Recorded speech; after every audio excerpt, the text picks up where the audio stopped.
Hi students, in the previous video we discussed what is the effect of photoelectric effect on the intensity of light and what happens when the external potential is varied to photoelectric current. And we found that if the intensity is varied, definitely the photocurrent is also varying linearly. But when the external potential is varied, we found that if we are varying the intensity also, the maximum current obtained is changing or is reaching to a higher level, but the negative potential applied, that is known by the name stopping potential, to completely stop the electrons from moving forward is not varying with the intensity of light. Or we can say in a sense the kinetic energy of the photoelectron is independent of intensity of light. Now in this video we are going to find out what is the effect of frequency on photoelectric effect and how does the stopping potential varies with the frequency.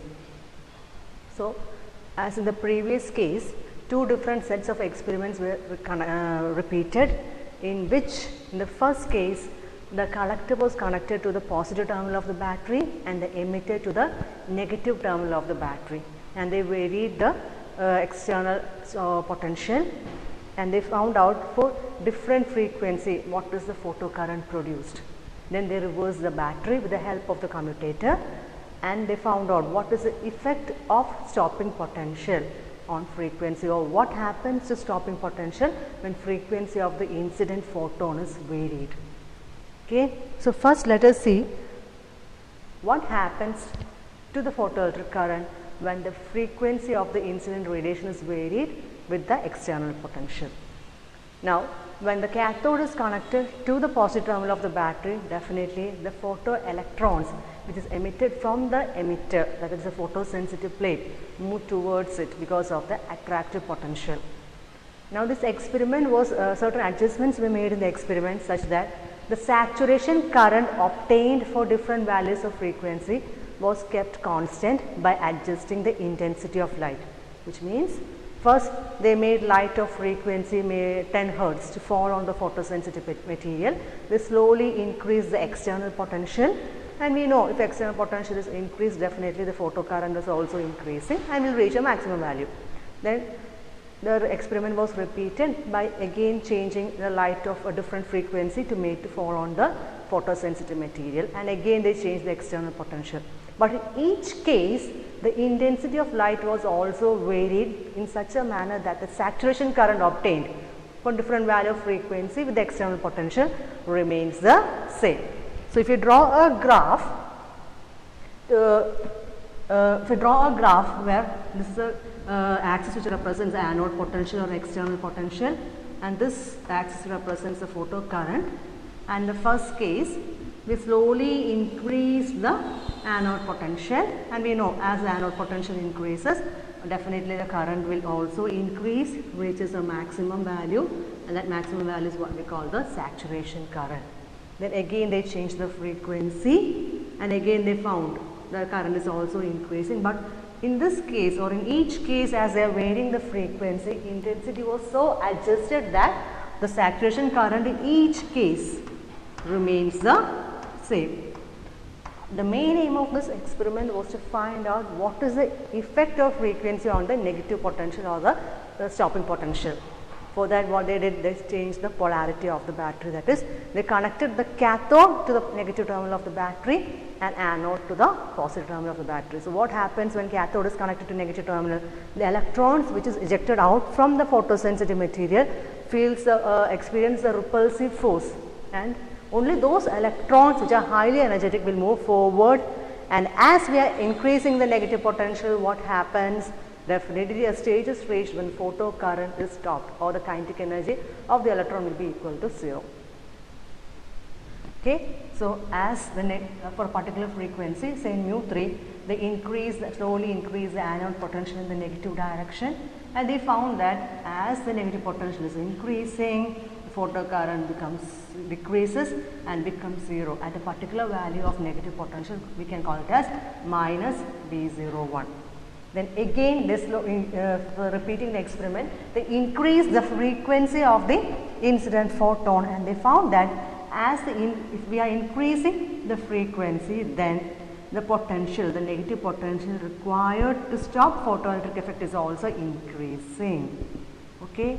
Again they repeated the experiment with another frequency, say mu1, and they found that if the frequency of the incident photon is increased, the potential, the negative potential required to stop the photoelectric effect is also increasing, which means for negative potential or the cutoff potential or the stopping potential depends on the frequency of the incident radiation. Okay. So, to study the effect of frequency on photoelectric effect, intensity of incident radiation at each frequency was so adjusted that the saturation current is same when the collector plate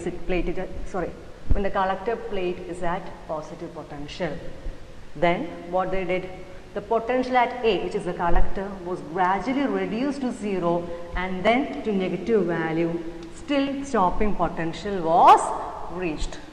And it was found that stopping potential increases with the increase in frequency of the incident radiation as shown in the graph.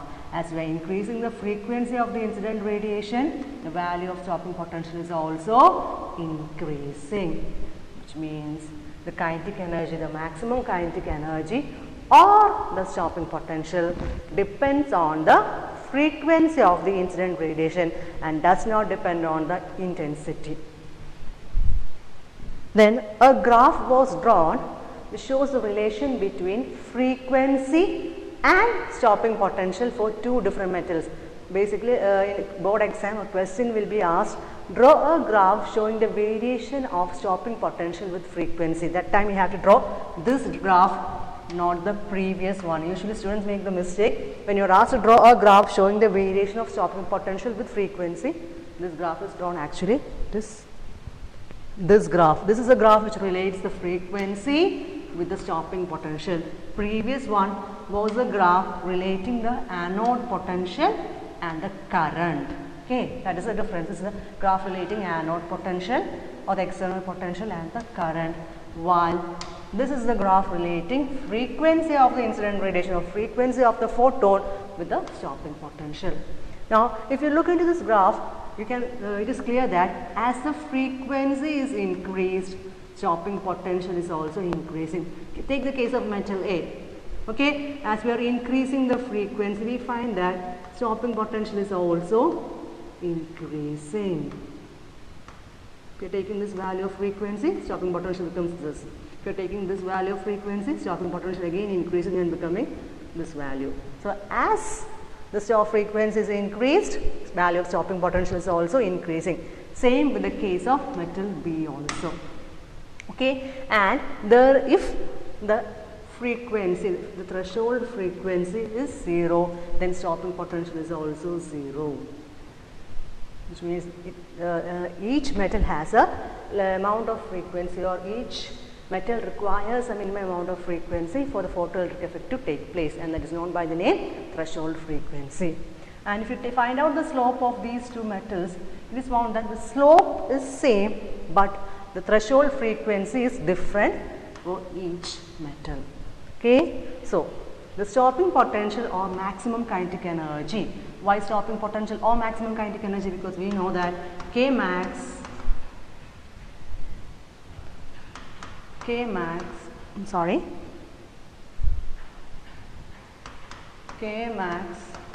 is equal to V0. Work done by stopping potential is equal to maximum kinetic energy. So, the stopping potential or maximum kinetic energy of the photoelectron increases linearly with frequency of the incident radiation, but is not depending on the intensity. Very important point. Photocurrent directly proportional to intensity, but the potential energy, maximum negative potential energy or the maximum kinetic energy to stop the effect. Stopping potential or maximum kinetic energy of photoelectron is varying with the frequency and not with the intensity.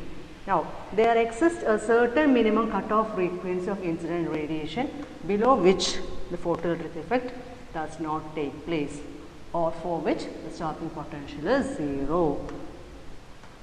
See, For this particular frequency value, stopping potential is 0 for metal A, and for this value of frequency, that is mu 0 dash, stopping potential is 0 for metal B. Now, for different metals, the slope is same, but the threshold frequency is different because it depends on the nature of the material. Okay. Now, based on the experiments conducted by the scientists, they made a conclusion which is now known to be the laws of photoelectric effect. If you are asked in a board exam, state the laws of photoelectric effect, you have to state these 4 points. So, let us see which are the 4 laws of photoelectric effect. First one, for a given photosensitive material and a particular frequency of incident light, the photocurrent is directly proportional to intensity of light. The saturation current, that is the maximum current obtained, is proportional to intensity of incident radiation for the positive potential. Next one, for a given photosensitive material, there exists a minimum cutoff frequency below which no photoelectrons are emitted, and this frequency is known by the name threshold frequency. If you are asked to define threshold frequency, for 1 mark you have to state this statement. Okay. Above threshold frequency, the stopping potential or the equivalent maximum kinetic energy of the photoelectron is directly proportional to the frequency of the incident radiation, but is independent of the intensity. And the last and final point is photoelectric effect or photoelectric emission is an instantaneous process, means it is a process which happens without any time gap in between. It is a instantaneous process. Thank you.